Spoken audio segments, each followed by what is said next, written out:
Evil dies tonight. The Bladtcast starts now. Welcome to the Bladtcast.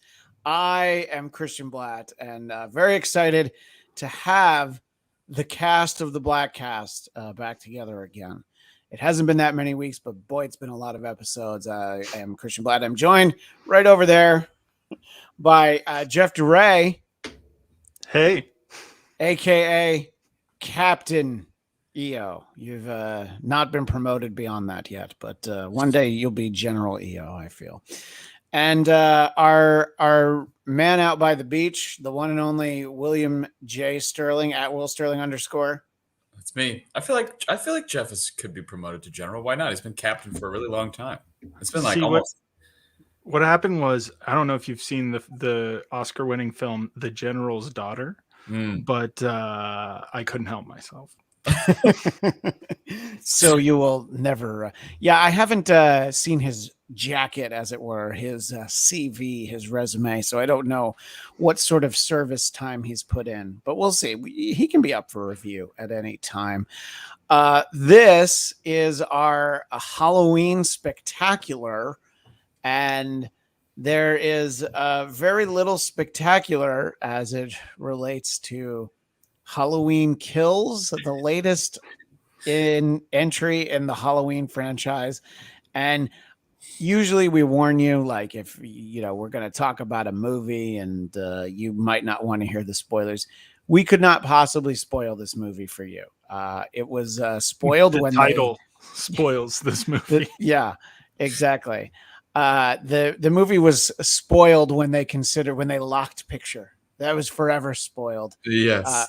But our pal Dominicus Saxon chimes in. Just putting this out there. I liked it. I think they accomplished what they wanted, but I hated the ending. If what they wanted was to just fucking grab cash, then yeah, they did that pretty well. Yeah. Well, this is it's the middle film in a trilogy, and a lot of times your middle film really spins its wheels a lot. Back to the Future 2. Not really that much happens, and it was great. That's a good movie though, because Empire Strikes Back is a good movie, but doesn't have an ending. So that's frustrating. If you're an old man like me and you had to wait 3 years for that story to continue, that was very frustrating. But it was just like a story that you didn't need to tell. Let me ask each of you, what did you think of the previous Halloween film, Halloween (2018)? I'll ask you first, Jeff. I remember enjoying it. In fact, I think Will and I saw it in the theater together. Must have missed the invite to that one. I'm gonna. It was back in 2018. So a long time. It was a long time. That was when we were friends. Really, we were trying to X you out of the group. Yeah, you were trying to do the Bladtcast without me at that point. Yeah, that's fair. The @cast, but I remember thinking it was fun and it was interesting. It was good. It was good, like re-jumping into the thing, seeing what's gone wrong in Laurie's life after all of this trauma, getting introduced to some new characters, coming back to Haddonfield. I think that's the name of the town. I was like, cool, good times, right? I won't get into my assessment of the next one. We'll get into the new one. Yeah, I mean, it was basically like, it was interesting because their approach was, hey, you remember all the other movies, even the ones where we told you to forget about previous movies because this was the story now. Just forget about all of them, including Rob Zombie. Just forget about it. Forget about H2O. Forget about literally every other Halloween movie. Forget about part 2. So it's like, and I guess technically you don't have to forget about Season of the Witch, but they probably would just wanted you to anyway, even though we've all been on record that we enjoy Halloween 3. But in any case, Dominicus Saxon's making the point. I thought that the original one in 1978 was the first of this trilogy, then 2018, and now this. Oh no, that is not the case. 78 is the original movie, and now there's a sequel trilogy, and then there's 8 other movies you're supposed to just completely forget about. I saw Halloween 4 and 5 in the theater, and I remember enjoying them immensely. So I don't know why all of a sudden people hate those movies so much. But that's just the way I remember it. So Will, What did you think of Halloween 2018? The first time I saw it, I remember feeling like this is whatever. Like I Yeah. inherently, I first of all, I think H2O is actually a very good. They did it once, you know what I mean, and they actually did it fucking well. And Yeah. you get to do that one fucking time where you bring Jamie Lee Curtis back, and then she kills Michael Myers, and you're like, oh shit. And then of course they made a lot of money, so they made Resurrection, where there was like a stupid fucking plot where it wasn't Michael. Anyway, Yeah. H2O, very good. They did it once. I am very over Yeah. the H2O was good. H22, not as good. no, definitely not. I'm just tired of the nostalgia requel thing where it's like, hey, if we just get Jamie Lee Curtis back here in this movie again, and then we just kind of like ignore a bunch of these other movies and we just say this, like people will show up and see it. There's inherently like no stakes. It's not interesting. It's lazy. It's bad storytelling. It's bad writing. But the first time I saw it, I was like, I don't know. Fuck. I guess I didn't want to dislike it. Then I watched it a second time and I was like, yeah, this is really not very good. It's just cheap and it's lazy. Everybody keeps talking about like their vision and their story, and I'm like, what are you fucking talking about? There's nothing original or unique about this at all. And then it only gets fucking worse with this new movie. Much, much worse. Yeah. Yeah. Who would have guessed that Danny McBride would make a Halloween movie and it wasn't necessarily true to the series? I didn't love it when I saw it. I think that I might not even have considered it to be Will Sterling trademark and copyrighted fine. I think it was sub fine, as I remember. I think there were moments that were fun while I was watching it, but I think that had they made no more after that, I think it probably would have, in my mind, elevated to fine status. Because like with that ending, I'm like, all right, well, so we're done with Michael, right? I got him. Yeah. Yeah, we got him. But I didn't hate it though. I think that there was a lot of like silliness and characters that I'm just like, what's going on in this movie? Now I only watched it the one time because I know I liked it that much where I wasn't going to see it again. You would like it less if you watched it. But my expectations going into this one were, first of all, I would not be seeing this in the theater. I was like, I'm going to ride the cock for this one, the peacock, as it were. I think that's how we characterize that, right? I even paid for a month of the whatever tier of Peacock that allowed me to watch it. So I spent $5 to see it. Oh, And yeah, I previously had the free cock, okay. but then I had to pay for more cock. Yeah. And I had a premium cock coming into my house. Like I didn't name it. I did not name this this streaming service. I heard they're partnering with BET. Really? Mm-hmm. You heard that? Wonder what they'll call that. You know what? Somebody will have to send us what they think because I can't possibly imagine what they would try to call that. But I do remember a point when there were all those stars channels. There was one called Black Stars with a Z on the end. Like I don't know if they still have that, but that was actually one of the channels. Don't think that they do. I think that they might have decided to call it something else. In any case, so I wasn't necessarily excited for this because the buzz was not strong for anybody that had seen this prior to me sitting down to watch it. Anybody who like jumped in at like 9 p.m. Pacific time on the day it came out and was like, well, I'm watching it. Anybody who went to the movies, the reaction was not favorable. But Jeff, so we started with you on the original one, or not the original one, but the previous one. So you sit down to kill Halloween Kills, and what did you think? Well, so first of all, I forgot to mention because I had thought to say it before. Normally, I would have rewatched the first one before seeing this sequel, right? This is an instance where I was just like, I'm sure I know that he stabs people. That's good enough. So I'm sure if I had rewatched it, all you guys are talking about how awful it is, I would probably have hated its guts. But I also remember, as I thought more about it, that I think that was one of those times where somebody was acting like completely crazy right behind us in the theater. So that might have been distracting from the worst parts of like lack of plot. So we are like, oh, it's a good movie. People die, people get thrown out. It's great. Yeah. Anyways, this one, what a complete crock of shit. It was just like, considering how short the runtime is, considering the complete It's like lack of an hour stakes, 45. Yeah. and considering you literally could just not have had this movie. Yeah. You could It's just an hour and 45-minute cuts. You just delete it and be like, oh, we just because everything interesting in this story, when they reset these stakes and reset the story, they very much set that, hey, the conflict between Michael and Laurie is the ultimate conflict of this thing. And so they went, that's our conflict. Here's a second movie where she's just in bed, she's taking a nappy, it's not a big deal. She'll come back for the next movie. But see this movie. Definitely see it. It's not a complete waste of your time. And it's just the dumbest. Yeah. No, it's ridiculous. I mean, It's Jamie Lee completely Curtis ridiculous. obviously thought so little of this movie. She's like, I'll do it, but I am not getting out of bed. All right.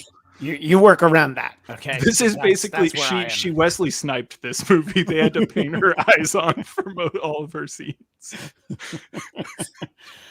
Yeah, it's interesting because in a month filled with a lot of theatrical and streaming new releases, I had felt as though I had already reached the creative depths, the low of 2021 when I saw the Many Saints of Newark. I was outdone just 2 short weeks later. It was just like, oh, Michael Myers literally was like, oh, hold my beer. And by the way, my mask came off, but hold my mask too, but don't actually look at me. And then I'll put my mask back on, and then I'll also take that beer and probably figure out a way to kill a bunch of firemen too. Do you think it's a lack of test audiences that have made us get all these like toothless, boring films? I think it's an effort to not give a shit, to Right. you front load the machine with the nostalgia thing. All you do is you promise people like Force Awakens, right? You're like, hey, what if we just make the same movie and change out some of the variables and then give people something they already know, and then that they will like it and they will pay. So like everybody, the reviews are like, most of the critic reviews are negative, fans are split, but the movie still has made like now close to $75 million. So like they don't give a fuck. They know opening weekend, they're going to triple their budget and they don't care. There's one more. So it's like, and then you get audiences who are like, well, stop being so critical. Like, I just go have fun. I'm like, listen, all I want to fucking do with the movies is have fun. But I also want people to give a shit about writing. Like, I hate being in a position where all I'm doing is trying to claw tooth and nail to like get my name out there as a performer and a writer, and how everyone's like, you got to work on all this shit. You got to make everything this good. You got to do all this. And it's just been like 12 years of that. And then I see a movie like this where I'm like, so it doesn't actually fucking matter. I just have to be good enough to get to that point. So then once I get there, I can just do whatever I want and write shit and no one will care. It's just like, it's so lazy. I hate it. But do you think that a movie like this comes out of somebody who's like written this movie, or a movie like this comes out of somebody who wrote a much better movie that was noted to death by untalented idiots who are focused more on what's marketable? I think it comes out of the last one doing very well, and they were like, well, let's make 2 more and make a trilogy. They always are hesitant about how it's going to go. And obviously the first one ended in such a way as if it didn't do as well, they could have said, look, he burned up in the house. I guess that's it for this. But I think this is like, you clearly, when you sit down to think about the story, like all of the weight is in whatever the next movie is going to be. So they were like, well, if that's the cool way to do it, I don't know. It just feels like maybe it was noted to death, but I find it hard to believe that there's a good version of this particular middle installment somewhere in the world when it doesn't even like try to be scary ever. It's like super brightly lit. Michael Myers is like never in the shadow. He's just always just like fucking right there. And it's like the 2 characters are named Big John and Little John, and they live in his fucking house. Like what the fuck? This is written like Jason Goes to Manhattan. Jason Takes Manhattan or whatever part. Like it's to me, it's so bad. But it's almost intentionally like when they didn't know any better. Like back then, they were like, fuck it, these idiots will go see fucking anything. Now, it's kind of the same, but they know better from a production standpoint. They just don't care. So like we can't make this kind of horror sequel anymore. It's fucking trash. You could do that in the 70s and the 80s and the 90s even, but like not in fucking 2021. Like try harder. You guys, I don't know. I'm very upset about this movie because this is like my favorite horror franchise, and I just really believe that it is like bottom of the barrel. The amount of praise that Jamie Lee Curtis and people have heaped onto David Gordon Green, I'm like, fuck off. Are you kidding me? This story? Everyone's like, oh, it's a story about survivors and guilt and like all this rioting stuff. And I'm like, yeah, no. I think everybody knew that they were just there for a new kitchen floor and they want to pretend like they actually give a shit, but nobody does. Yeah, I mean, to your point, the what's on the page is not particularly strong. It's very very badly written. Jeff, what you were saying before, I do wonder if you're getting less focus groups just because of in terms of the pandemic.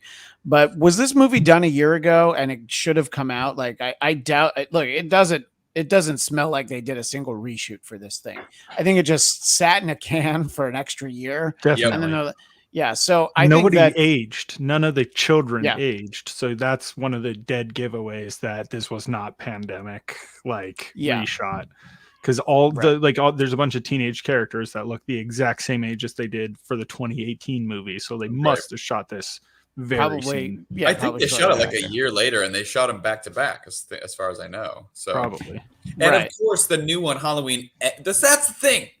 This have so many angry moments for me in the next hour. I'm sorry, you guys, but like, That's great. That's when why they you're said here. they were making two more. One was called Halloween Kills. This is what they announced like 2 years ago, 3 years ago, and the next one would be called Halloween Ends.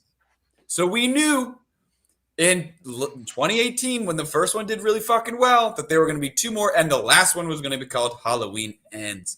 And all the marketing for Halloween Kills is Evil Dies Tonight. And I'm like, well, it fucking obviously doesn't, because the next movie is called Halloween Ends. So it couldn't possibly. Everything about it is so. It's like a fucking Mad Lib that somebody just like filled in all these random blanks about how they were going to make a Halloween movie, and they were like, I mean, somebody wrote Fleeble Deflable, but I guess we'll see what that means. Frankly, this movie seems more like it was assembled from deleted scenes from the next movie and the last movie. They're like, well, we have these extra kills that we Right. didn't have time for. Let's just throw that together as a montage and call it Halloween Kills. Right. It's basically a bottleneck episode of a movie. Yeah, previously on Halloween the series, that's basically what this is leading into the sequel. And the surprise, the truly infuriating thing will be if Halloween Ends is actually like really cool and well done, because then you're like, well, then what was with the garbage in the middle? I think if this were the same level of quality as the previous one, even though I didn't love it, I don't think I would have been as outraged, because I kind of, I kind of knew what was coming. And Dominicus Saxon does point out, I cringed every time the actors chanted "Evil Dies Tonight." They did say it a lot of times, and yeah, the only things that died tonight were the Ron Howard lookalike and Judy Greer. That's really the only things that actually died on that night. Although I guess Anthony Michael Hall also doesn't make it out. And Danny DeVito as the Penguin in Batman Returns. He also died. Right. That's who I'm talking about. The Clint Ron Howard or lookalike. Clint Howard? Then? Clint Howard lookalike. Oh, Did I say Ron Howard? Yeah, I was like Ron Howard. Nah, he's a look. They're all them Howards look the same to me. But yeah, the Clint Howard lookalike is obviously what I meant. But yeah, and it was just sort of reminding me too. I was like, oh, they brought back, Laurie's granddaughter's boyfriend, who was a terrible character in the last one, and you felt like we were done with him in that movie. And I was like, oh, thank God he's back. In a way, this movie is brutal for no good fucking reason too, and that pisses me off. Like, the joy of the 1978 Halloween is that you get 45 to 50 minutes of character development and suspense building, and then you get kills. And obviously, they don't have the kind of effects we have and stuff today. Sure. But it was like genuinely spooky and creepy and unnerving and scary and tense and all these different things that now, when we get this one, not only is it not even, like I said, not even fucking trying to be scary ever. There's not even a moment where I was like, oh, that's kind of eerie. Like, all the kills are insanely ridiculous. Like Michael kicking a door and a woman then shooting herself in the face with a fucking gun.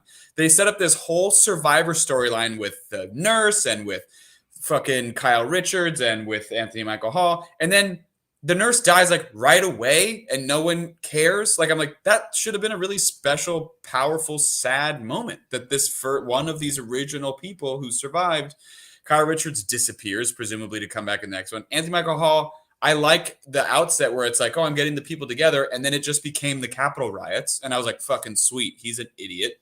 And then he dies. And Michael is just brutalizing everybody in the most violent way possible just because that's what they wanted to do. And I'm like, this inherently misses the point of what makes Halloween, to me, a cut above a lot of the other slasher franchises, because it doesn't usually go that direction. Like it certainly got more violent as time went on, but it always retained some level of like accessibility. It didn't get into like Friday the 13th and Nightmare territory until it got to like part 6 where it was the Curse of Thorn and whatever it was. And so of course they're like, well, we're going to forget about all the sequels. We're just going to use the first one. But then at the end, I guess he's like supernatural because like he can't die literally ever. And then the more he kills, the more powerful he becomes. So like it's basically the Curse of Thorn again. You know, like I read a thing that is implying that they think that this is basically saying like, yeah, no, that's part of his. Because I try to read an article like, what makes sense of this? Why did they even make this horse shit?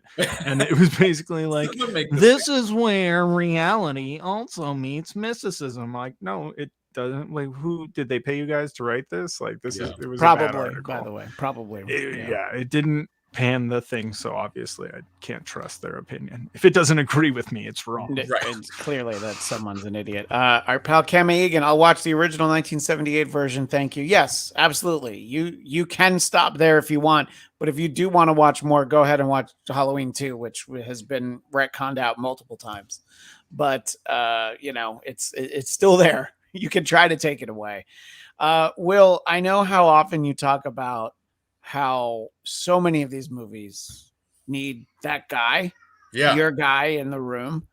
And I'm wondering, where would that guy even begin with this movie? Like, where to start if you're the guy in the room who says all the things that nobody's going to actually chime in with. And I'll step away for a moment. I'm going to take my answer off the air, as they say in talk radio, but I'll be right back. I love being asked a question by a person and then being like, all right, Jeff. I don't actually care to hear the answer. You're like, don't talk. I don't really give a shit. I mean, I don't. Maybe you agree or you feel this way too, but it's like knowing that this movie is entirely an hour and 45-minute cutscene outside of the fact that Judy Greer dies at the end for no good goddamn reason whatsoever. Nope. In the dumbest way. So she saves her daughter and then she just goes up to Michael's sister's bedroom and then stares out the window. They made this fake thematic through line about like Michael used to go up there and he'd stare out the window. And everyone was like, what was he doing? Like, he was just looking at the town, staring out the window. And they brought that up like 3 times. And I was like, why? What the fuck does this even mean? There's nothing about it. And then Judy Greer just goes upstairs to stare out the fucking window. And then he's like there and he kills her. Like, the guy in the room would absolutely, if Halloween Ends is even any fucking good, I don't know. But I would think, be like, hey, listen, COVID did us a fucking favor. We're just not going to release that movie. We'll just can it, lock it away. We'll make more money on HBO Max later or some other, Peacock later as like a Snyder Cut thing. But like, let's just do let's just do the next one, The Ends, and we'll end it. And then if people want more cutscenes, we'll release this one. Here's the thing. I think the next one is guaranteed to be better than this one, sheerly based on the idea of there's actually stakes. Right. when you get to the end of this movie and realize that there was never going to be stakes, they were never going to have him really interacting with the Strodes, and the best you're going to get is a gimme murder of Judy Greer, who was never really involved because she spent the whole first movie being like, it's not happening, my mom Right. wasn't really attacked by this story that's well documented and every police officer in the town apparently experienced it firsthand. I Right. don't know, it's just ridiculous. But anyways, I thought they were saying, I thought it was, what is it? The police officer was saying at the end that he thought he was never staring at the town. He was staring at himself. So again, I wonder if that comes back to the idea of the curse of Thorn or whatever. Yeah, yeah. He looks into the abyss and the abyss looks back into him. Yeah, it's I don't know. I mean, a lot of times you'll see a movie and you're like, oh, they just missed the mark. There's so many missed opportunities, but I don't think they set up interesting opportunities. No, I mean, the opportunity was to not release this movie. I was telling Jeff while you were away, COVID could have saved them. They could have just canned this whole thing. That's what the guy in the room would have said, and then just release Halloween Ends, and then you're like, okay, and then Snyder it later and release it for more money. yeah, I mean, So- where you put out like a trilogy, and you just jump to Halloween Ends, and then like, oh, you want some extra stuff in the middle?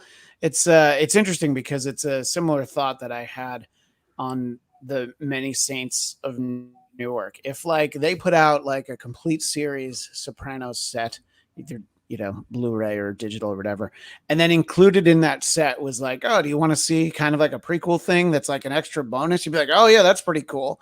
And that's what the bar was. But this was like a new Halloween movie, and we haven't had one in a few years.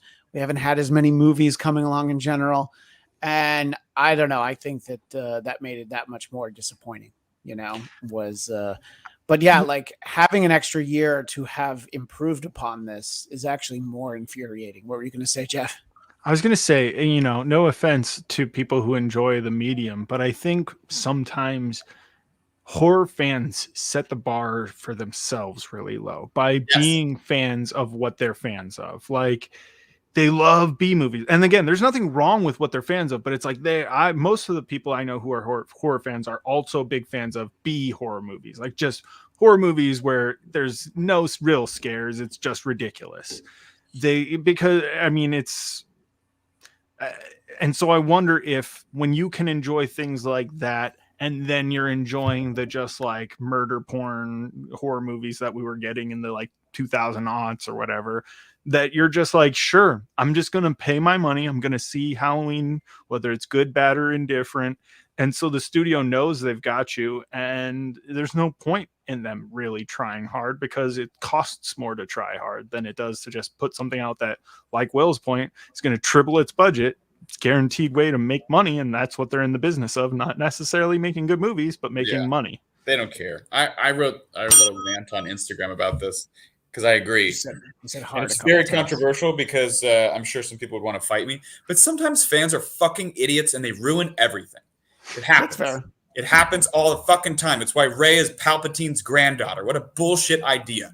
I know that people unless that was their idea from the beginning, but you don't think it was. No. You know what I mean? Yeah. No, they've admitted as much because that's what Abrams has said. Like, I guess next time I should have like a plan. We'll figure it out. Yeah. Wow. Yeah. No shit, you asshole. What a fucking loser. You did it to like Lost. You did it to everything. You never. How does he keep getting jobs? I mean, to be fair with Lost, I think he was like on set for the pilot, and then he's like, all right, yeah, you go ahead. But that's all Lindelof. Lindelof and Carlton Cuse were like, no, it's totally not the thing that it really is. And then it's like, oh, well, we got to come up with something else.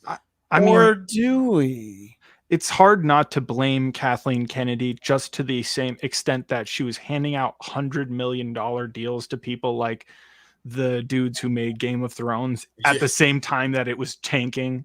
It's just like, you've gotten some hits, but was that really because of you, or was that because people like Jon Favreau just like delivered The Mandalorian into your lap, which was going to be good no matter what? You mean the only Star Wars content since really Return of the Jedi that almost universally everyone liked? The Mandalorian. It's like literally the only thing that everybody's like, yeah, but I do love that Mandalorian.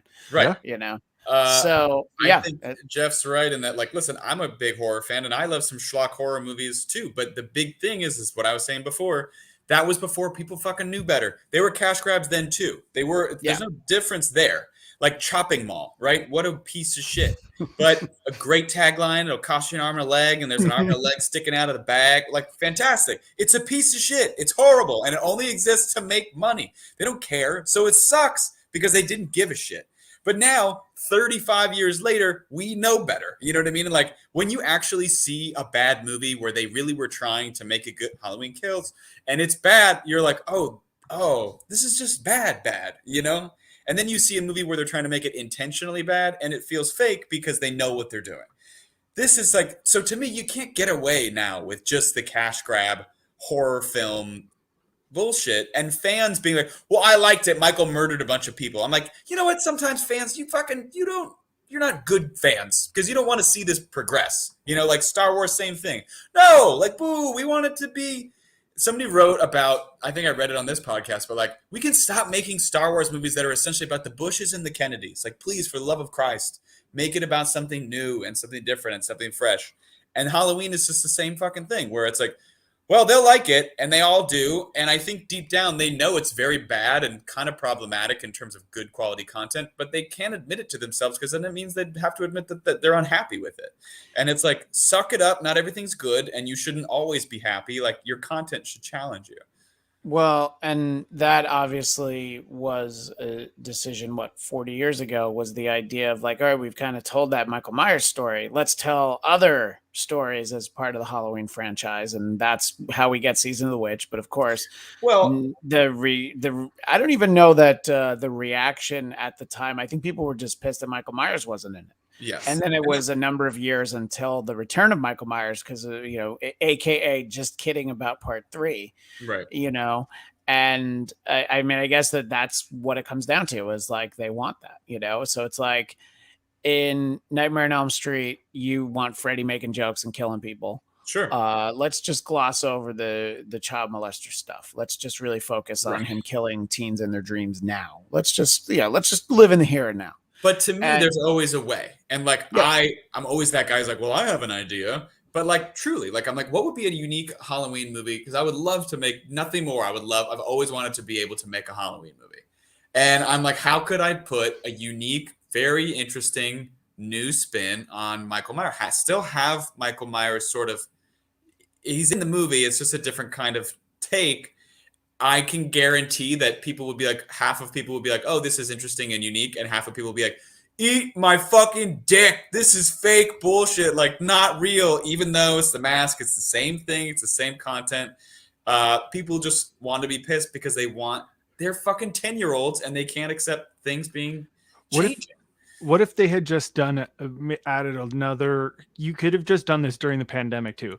Add a whole little allegory into this where you got another character who's in their basement the whole time saying how all this Haddonfield stuff is complete bullshit and facts are fiction and yada, yada, yada. And then there's the riots and then they're like, whoa, and then they get murdered. The end. Yeah, and then people can go like, that's satisfying. Well, what if his name is like R or something? What if they had done like Halloween Begins and Michael is like Ra's al Ghul, like training the new up and coming Michael Myers. So he's like helping the new, or he's the Hannibal Lecter to the new Michael Myers. How about this? I mean, in this movie, he kills Laurie, and in the next movie, he's finally completed his mission and like lives a normal life. Yeah, he retired. He can actually be a human. He gets to. Yeah, he goes on Tinder and tries to meet somebody. Yeah, and then he just has to decide, does he want to stab right or stab left? Dominica Saxon. I like the gritty way the Nightmare on Elm Street remake was done. Not a great movie, but passable. I thought that Jackie Earle Haley was a good Freddy, just a different Freddy. And I remember talking about this sort of in passing, a few months ago when Zach Amico was on, and we talked a lot about horror movies in that episode. And I haven't rewatched it, but I remember liking it, and I was just expecting there to be more. But I think that's the difference between a character like Freddy and Jason or Michael Myers. You can put any idiot in a William Shatner mask, including William Shatner. So it doesn't matter. The character's not as important in these movies. The character development, the backstory, you might want to spend, I don't know, a minute on it, but apparently they didn't. And yeah, so just it seems like a movie where every decision made throughout the entire process was the wrong one, Well, it was the right one for them to make a fuck ton of money, which is clear. I guess, that is yeah. the only fucking reason that this movie exists. If we can all effectively say, outside of Judy Greer being killed, which isn't even necessary, but I will say is at least one plot point that probably affect the next movie. Outside of that one thing, the entire movie can. Laurie wakes up hospital. Oh no, he didn't die in the house. It's 4 years later. Like, that's the thing, is like, oh, Halloween Ends is going to take place 4 years later. I'm like, yeah, no fucking duh, because you had to grasp at straws to make a fucking second one. Well, but I mean, even look at the fact that, to your point, I'm pretty sure, don't they do basically the montage of showing those very firefighters that he murdered on his way out of the house at the very end are finally discovered, like, and he killed every single one of these, which was another point in the film where it was just like, you needed to not have this. Yeah. Like, this is one of those points where you go, guys, regardless of how magical Michael is, we look like assholes when we have firemen who are rescuers immediately go murder mode. And then one by one run at the mega murderer like bad guys in a cheap action film from the 80s. It was just the dumbest shit. And the guy with the saw is just like, I'm going to hold it up and no. It was just like, come on. Like, nothing, no one tried. Yeah, you would think there needed to be some training if you're going to be the firefighter with the chainsaw. The saw, like did he opt out of that class and just be like, yeah, I'll just grab it. It's fine. Everybody. First of all, everyone in this movie, in my opinion, deserved to die because they were all written like fucking idiots. Mm-hmm. Listen, horror doesn't always even the guy who played Stewart on Mad TV, who was Little John.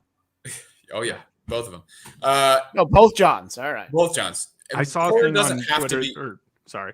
Go ahead. I saw a thing on Instagram that was like, Michael Myers is homophobic for killing gay characters. I'm not surprised. No, but see, here's the thing about Michael Equal Myers. opportunity murderer. Come on. He's not homophobic. He's not racist. He's not sexist. He kills everybody. That's right. I would say the same for Jason, by the way. They both have a lot of inclusion. I think. Yeah, I think we could all learn a thing or two from Michael Myers and Jason Voorhees. I just think, first of all, everybody behave like an idiot, and horror movies don't always have to be super realistic, but just all of the shit that they did, starting with the firefighters, who basically all just kind of stood there and waited to be murdered because they all, no one ran. I'd be like, dude came out of a fucking burning building. Like, guys, we're firefighters. Like, we're not anti-murder people. We should probably not do this. Or we should hit him with, they tried to spray him with the hose, but it was just and then he's missing fingers on one hand and he's able to do all this shit. And then everybody who dies essentially is just standing there waiting to be killed. And that girl who shoots herself in the fucking face and the fucking poor older couple. I genuinely felt bad for them because I'm like, I understand he's evil and embodied, but there's nothing cool or clever about just brutalizing innocent people for the sake of making an audience have to sit there and watch it happen.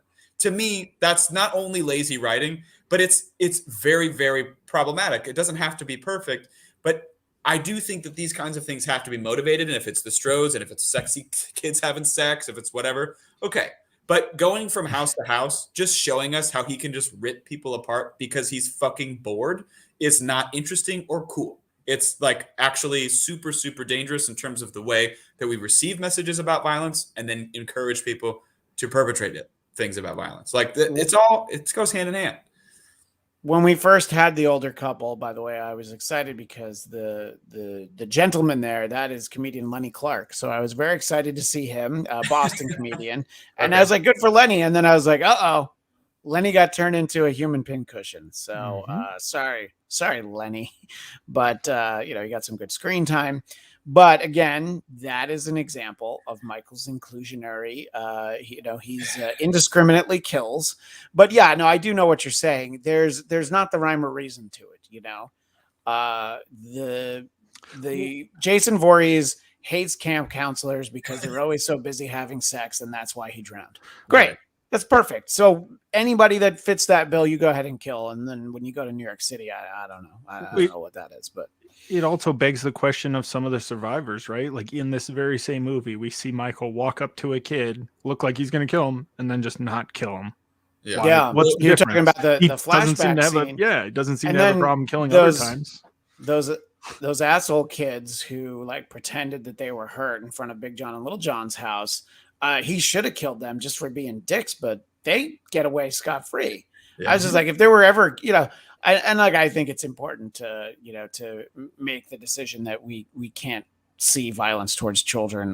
But in terms of the story, the world within this movie, those kids all had it coming. Those kids. Well, why would the they kid have that it Michael less coming spared- than the teens in the 70s? Those are kids. Well, because That's true. yeah, but I mean, they're not legal adults. I mean, you know, perhaps you're not familiar with a publication called Barely Legal, Will. So the it's, age of consent for murder. Yeah, I 17, think 16, I something like yeah, I that. think Larry Flint wrote extensively about it within the pages of Barely Legal as I to which of these kids were acceptable, To be murdered. yeah, to be murdered by a serial killer. Dominicus Saxon. I'd like to see in the next movie that Michael is really a bunch of the town people who just can't let it go. I mean, that was sort of the idea in the last one where it was not Michael, but his therapist. That was, and I kind of forgot that story point. And I'm like, oh, thanks for reminding me.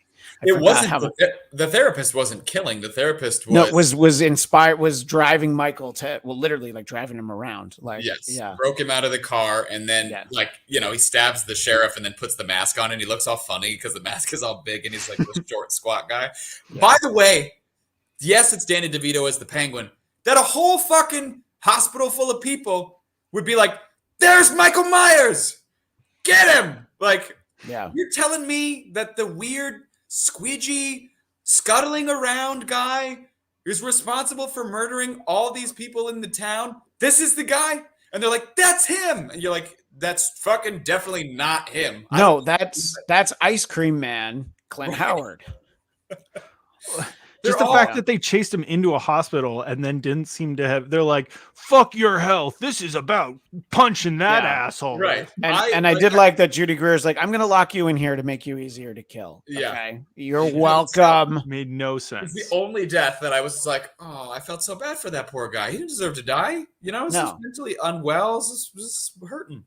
And I mean, it definitely felt then like, oh yeah, this is Capitol riot shit. Like, I understand the mob mentality thing they were trying to go for, but like, But I mean, the Capitol shot it riots before had that, nothing to so- do with the storytelling because No, the I movie know, was but I done mean, like, before that, yeah. it felt very fresh because that had just happened.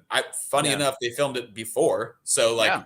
the mob mentality thing is a real problem. But it's just so dumb. Like, I don't know, everything about this movie is just dumb. You know, like every time you think about like maybe it could have been better, it's always like, nah, it would have been better just to not have it. Like, there's not a fix for this movie. It's just entirely like, let's just not have it.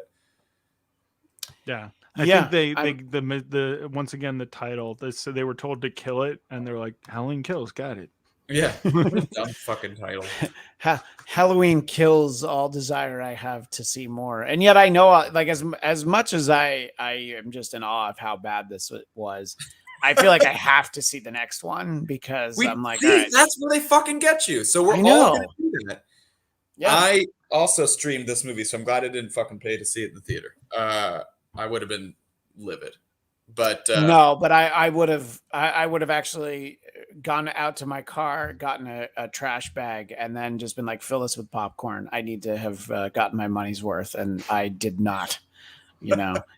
But by the way, total aside, I was at I was at a screening of Eternals on Monday. oh yeah. And I had a friend of mine pick up my popcorn for me because I had bought him some Shake Shack. And Jeff, The friend in question came back with a medium-sized popcorn for me. Oh This no. is Does he hate at you? AMC. I think he must. Maybe he was trying to save my life. Maybe he's trying to tell me something. But at AMC, the medium popcorn does not come with refills. Yeah, that's So just I mean. ate my medium popcorn and then sat and watched another like hour and a half of the movie. So I was like, all right. So anyway, but We went to see The Last Duel the other night, oh and yeah, like it was like a late showing, and nobody here apparently gives a fuck about Ridley Scott because there's like Nobody, four nobody other in people all of us went. right now. Yeah. Yeah, it was a yeah. good movie. I liked it. Oh I've really? heard that. Kind of a Yeah, I haven't seen it Rashomon. yet. Yeah. Yeah. So, anyways, got in. There was nobody in the theater, and I had gotten. I don't know if they changed it up everywhere or just here, or they were just fucking us over, whatever's going on. So they went from the buckets to like this little bag, this dinky bag for the large. And I was like, well, fuck this. So I just ate the whole thing. And then it's like, all right, time to go get the refill before the movie starts. This is a bullshit bag of popcorn. I got to eat it now Well, so that I can have like a normal amount of popcorn during the movie. that's why I started the time under practice of I'll go ahead and take my refill now when I Yeah. pick it up the first time. Oh, yeah. I love You know, that I'm they like, yeah, it's like, can I have a box? And usually that question is then followed with, oh, would you like to get your refill now, or were you offering to prefer cunnilingus on me when you asked for a box? What's in the box? What's in the box? By the way, Dominica Saxon really liked The Last Duel. I still have not seen it. So in the last like 2 minutes, I haven't seen it. But I will probably check that out. Although there have been so many movies coming out that it's actually getting hard to keep track. You know, when only like 2 movies came out last year, like when I just had to see Tenet and New Mutants, it was very easy. There were no other movies that I had to see.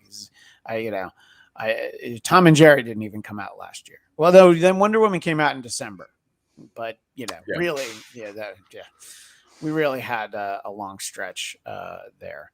In any case, well, sorry, this is important. I was going to move on, but Dominica Saxon, I have older buckets, so when I go with someone else, I get mine and the refill buckets right away. So. wow. Yeah. I mean, there is that bucket you can get that is intended for refills. Not the way that I would like to bring my old bucket and just be like, yeah, I just bought this today. What? I should have you guys on hand to go to the movies because I went to see Dune and I didn't. Well, I intentionally was trying to like limit myself, so I was like, I'm going to get a small popcorn. And the guy was like, we don't have smalls. Yeah, good. Only medium and large. You know what that man is? That man is a hero. Thank you, sir. And I was It's like, a waste of paper. God damn it. I couldn't even finish the medium. It was good, but it was like I haven't had movie theater popcorn in like fucking close to 2 years. So yeah, it was because like when we went to see Suicide Squad, it was at like 10 a.m. and even I didn't want popcorn then. Oh, It that's hurt right. me, Fools. Jeff. It hurt me. I No, would- I know it hurt me. It hurt me. I get popcorn every time. I think I got popcorn at the 5 a.m. Star Wars. I went to see. It's like popcorn. Well, yeah. You don't I have would it need popping? Get it going. You want me to get back there and dump some Orville Redenbacher in there? Little I need pop a secret? sodium overload or I can't enjoy this film at all. What do we think of? I'd have to look up her name. What do we think of Andy Matichak, who is Laurie's granddaughter, the actress? She's the actress who plays Allison in Halloween Ends and in the previous one. I liked her in the last one. I thought it was like okay, and she just annoyed me in this movie. But I'm like, is it a product of just this movie being bad? Yeah. You know what I mean? Like, did they do that character a disservice? Because I do remember liking her. What do you think, Will?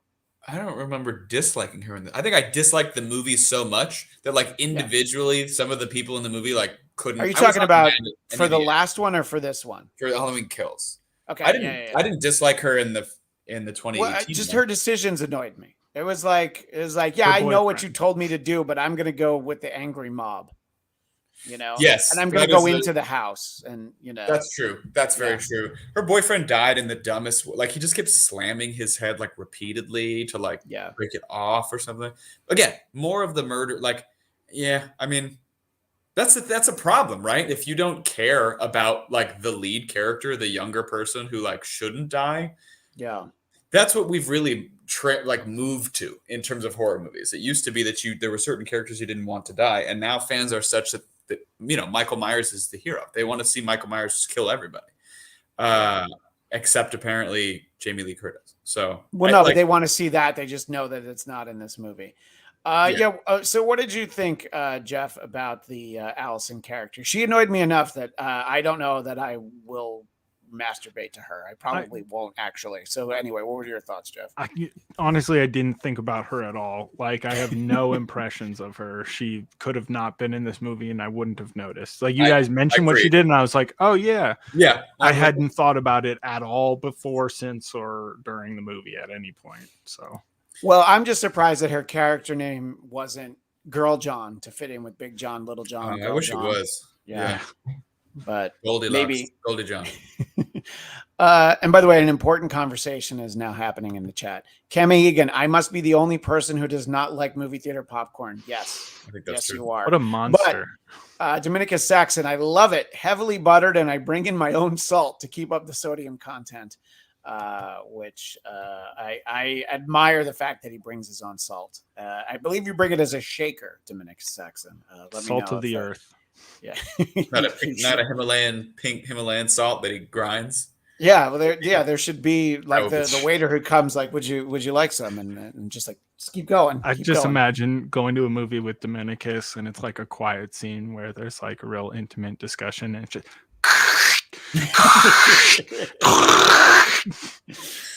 Oh yeah, that's we should road trip to Idaho so we can all go to the AMC near him and just see what it's like to watch a movie with him.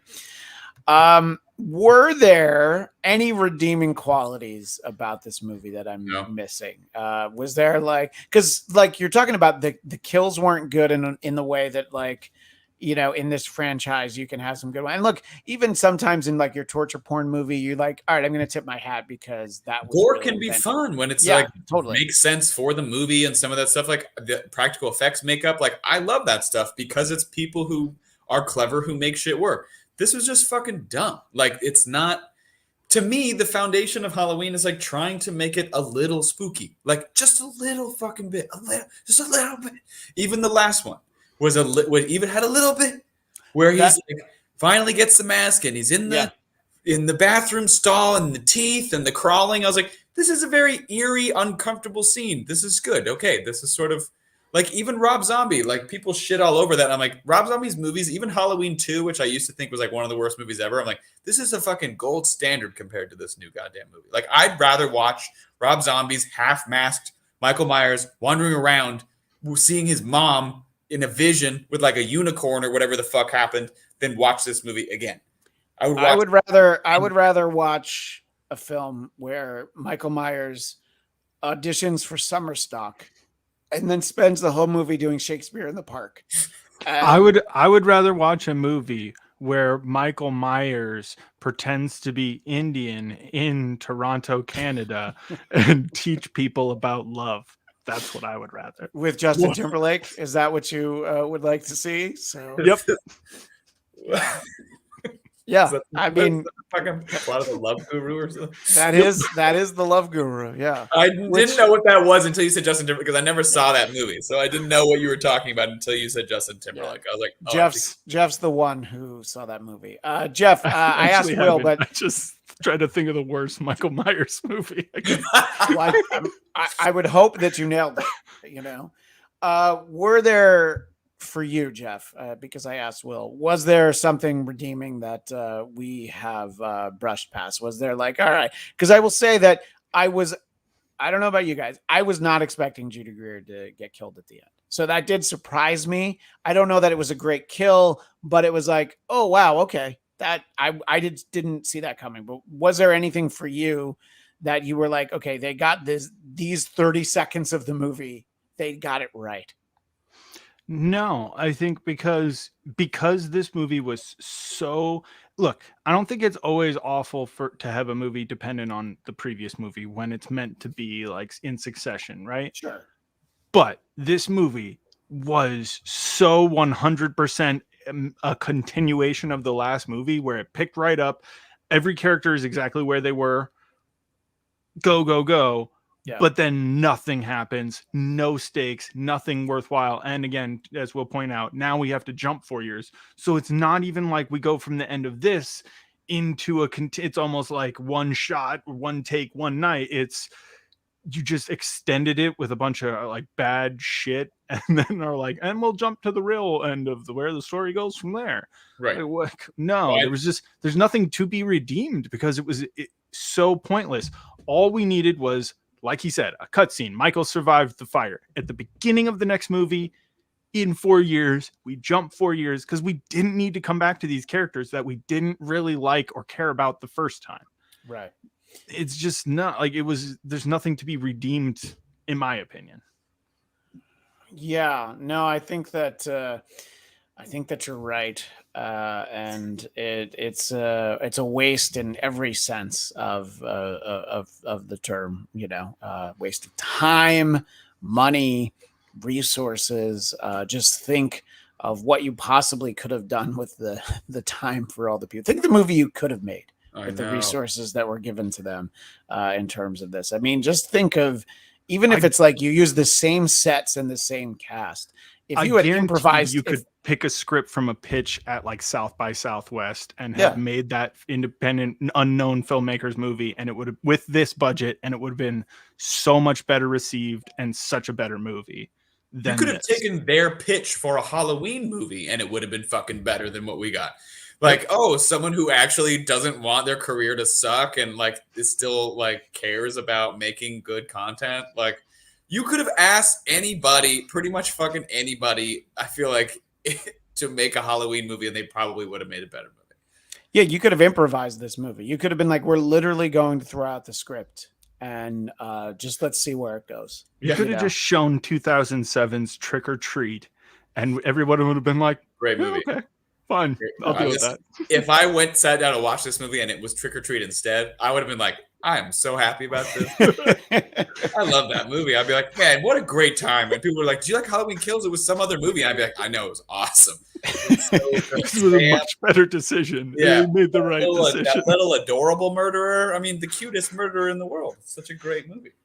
So, yeah, I think it's hard to compare the other films in the franchise to this, just because it's so bad. You know? Any other Halloween, even maybe Resurrection, is more watchable because at least Busta Rhymes roundhouse kicks Michael Myers in the face in that movie. That's true. And you got some bust. Yeah. Yeah. You got, and a very young Katie Sackhoff is in that movie. And what's her face? The other blonde from that show, Ali Larder. Oh, Ali Larder from Heroes. From Heroes, yeah. Yeah, and Katie Sackhoff, of course, Starbucks. So yeah, I mean, if there's nerd shows involved, I usually know the IMDb of the actress involved. Yeah, and it's too bad, because I thought it would have been great for the Halloween season too. I don't know, get a good Halloween movie, but we didn't. I feel like we haven't had much in the horror genre in a while. Like, I can't tell you a lot of, and then it's like they'll make a decent, thrilling, suspenseful movie like Quiet Place, and then they'll make the sequel, and it'll just be like, oh, so you didn't like everything that worked in the first one, like all the rules that you set up about your world, fuck them. Oh yeah, what if it's a quiet place that's not so quiet? I didn't see a less quiet place. Yeah. Well, I mean, I think one of the things that I just centrally blows that movie is they spend the whole first one being like, they can hear you from miles away, and in this one they're like, we're in the basement, it's fine. Don't worry about it. Yeah. Okay.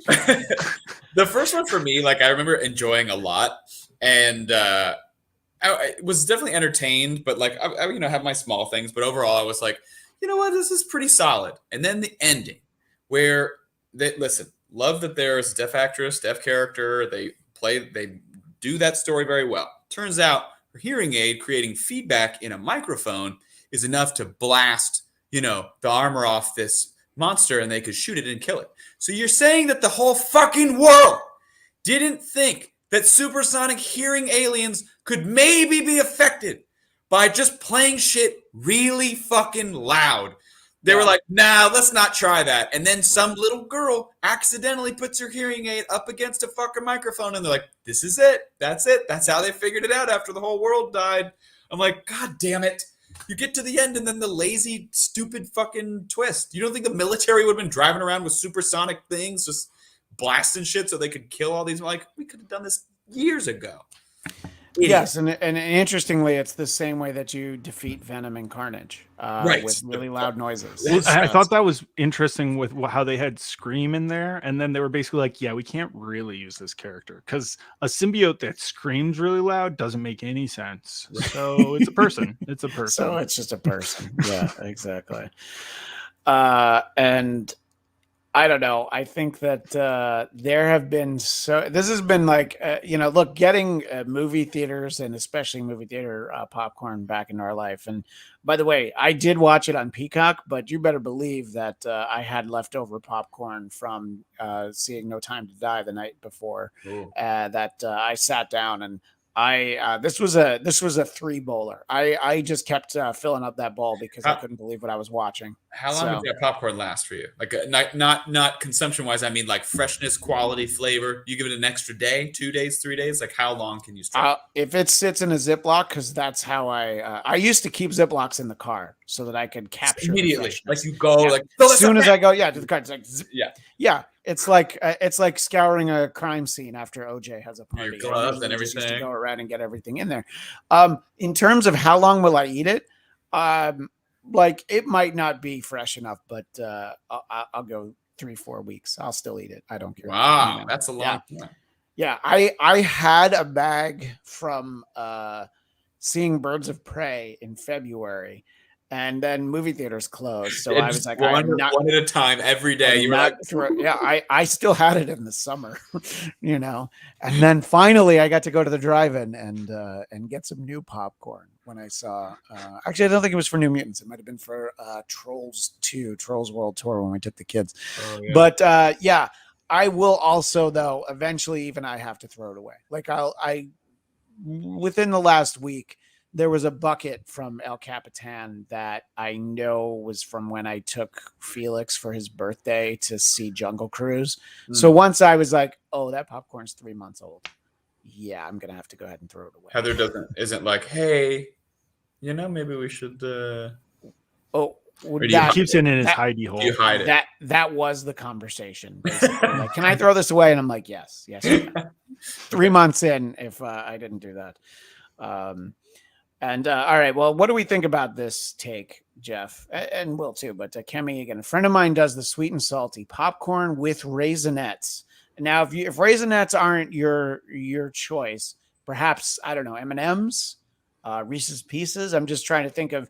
Would you like that, or do you think that that's an unholy desecration of the Lord's food, popcorn? Are you asking me? Yes, sir.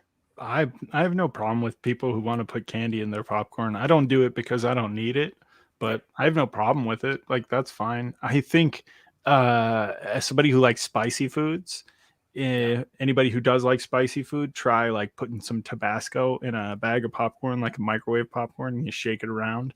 The spice with the salt is so good. It's true. Put a little sriracha. Well, and you should enjoy that spice while watching Dune in theaters. Thank you. And I'm sorry, Will, what were you saying? Brennan style.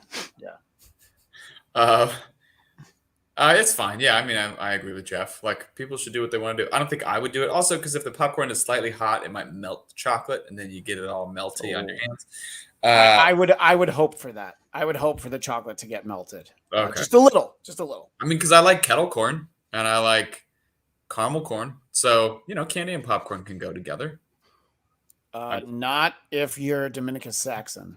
I can't do sweet and salty. It's sacrilegious. So now we know where he comes down. Have you tried mixing regular popcorn with kettle corn? I like that. It's got that, the sweet and salty in the same way, but it's all popcorn.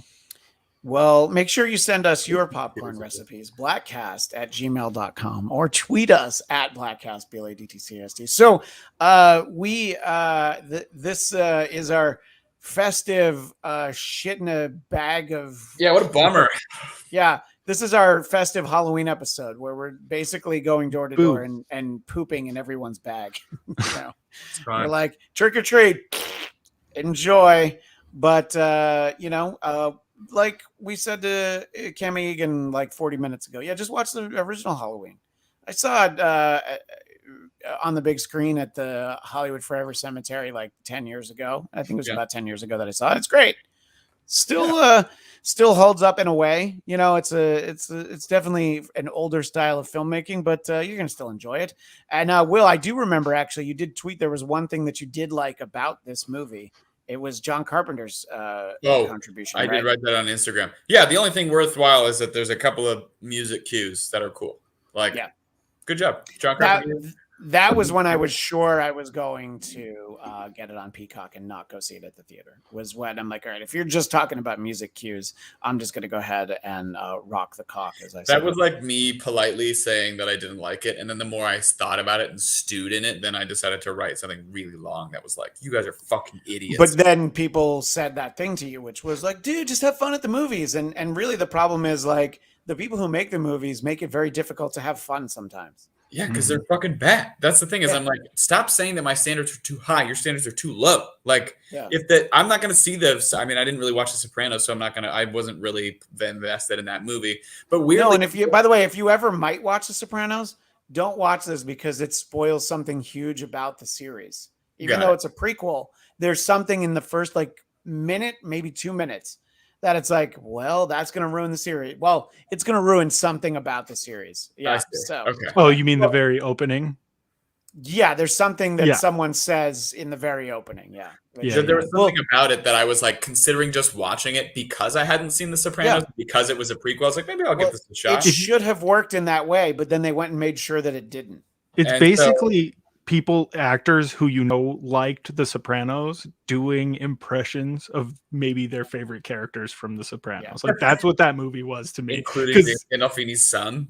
Yeah, which I thought was sweet. I was like, that's cool that he's playing him. That's very special. That's why I thought about watching it. But then it turns out maybe it's not so good. Yeah, it's like Vera Farmiga trying to do a caricature of Tony Soprano's mom being like, "Oh, Tony!" Yeah, which I thought she was one of the things that worked better than other things. You know, you have the Punisher as Johnny Soprano, and Corey Stoll as Uncle Junior, Soprano. Which that was fine. But wait, what's the catchphrase? He said there was a catchphrase that he would always repeat when trying to get into. Well, he said it one time too many in this movie, which was like, "Yeah, but this cunt," basically. So, like when he said it once, it was like, "Ha ha!" Oh no, he did it again. But I think that. We'll have a little bit more of an in-depth conversation about that, in a future episode, because I really was prepared to do a show about how it was the worst movie I'd seen maybe ever, and now it's like, no, it's I don't want to say it's The Godfather compared to this, but it's at least The Godfather 3 compared to Halloween Kills. So, and look, there's a lot of other movies that we got to talk about. We'll have to talk about Dune, which is greenlit for part 2. Greenlit for part 2. So it's like if 2 hours and 40 minutes wasn't enough time, great. You'll get David Lynch is like, I needed 2 hours. If you guys need really, 5. If you guys really loved Dune, don't ask me to be on that episode. Oh no, I don't. I wouldn't say I really loved it, and that's all. Even if I did, I'm like, well, now I definitely need to have you on it. Well, I didn't. I recognize it's like Game of Thrones. I'm like, I recognize that this is a technically good movie, and I'm sorry, Will. Did anybody get raped in this movie? Yeah, it's true. So it's not like they should have been. That was one of the worst things they cut out was the boy rape. You wanted there to be some giant sandworm rape. No, look, Baron Harkonnen rapes boys. That's a big part of that character. He in the rapes books, boys. Yeah. It's basically every scene. Wait, you're not being sarcastic? No. That's why I'm asking you, because I of dead course serious. I didn't read the book. The Skarsgård's character, the one that floats in the air. Yeah. Like every time that he's having these little meetings with people, they're basically he either is like, have a boy drugged and left in my chamber. Oh, you're staying with me. And then it's like and they like talk about like signs of trauma in the eyes of these like young boys. Oh God. He's like trying to bang a boy that looks like Paul Atreides, like, and it all speaks to this power dynamic of why he's doing some of these like vile things. So there's definitely more character development they couldn't even fit in the movie. Well, I just thought it was really fucking boring. That's my. I mean, same thing as 2049, right? Though Blade Runner, exactly the same thing. Where I was like, this is beautiful. It sounds great, beautiful. Yeah, but goddamn, this is the most fucking boring thing in the world. Like an hour in, I was like, Jesus fuck, I got another 90 minutes of this shit. Are you kidding me? That was a surprising thing about it, and again, we'll talk about it in the future. But I will make one more point about it, which is that I do love that even in a distant future, very far away, heroes can still be named Paul. You stealing my joke? Yeah, I know. That's why I said it. God damn it. Paul Walker. You did. That was right. I wanted to get to it before you did. The two things about the distant future I'm very excited for is that people are still named Paul and they have bagpipes. I actually thought that I remembered the way you said it. In the year 10,000, they have bagpipes. Fucking amazing. What a great everlasting musical instrument. Frank Herbert pulled Harkonnen from a phone book. It's a sweet Finnish name. Oh. So it's all supposed to be kind of like the idea is these are people who've gone way into the future because it's like the year 10,000. Right. So it's like if you were from some Swedish family 10,000 years from now, do you think your name would be still Will, or do you think it would be like Fligelborp? And clearly he was on a road trip when he named Jason Momoa's character. He was just like, "Oh, Duncan, Idaho. Yeah, that's right. That is where I bought this." So, anyway, Will, you not liking it is interesting. I think I'll bring in someone that I know loved it too, because you're gonna be angry at me, and I'm gonna go. No. It's not somebody who's gonna be angry at you. It's just. I'm sort of in the middle on it in that I'm like, if it's going to be 5 hours, I wish that they had conceived it as like a series or something, where it was broken up. I wish there was a fucking third. I wish there was a second and third act.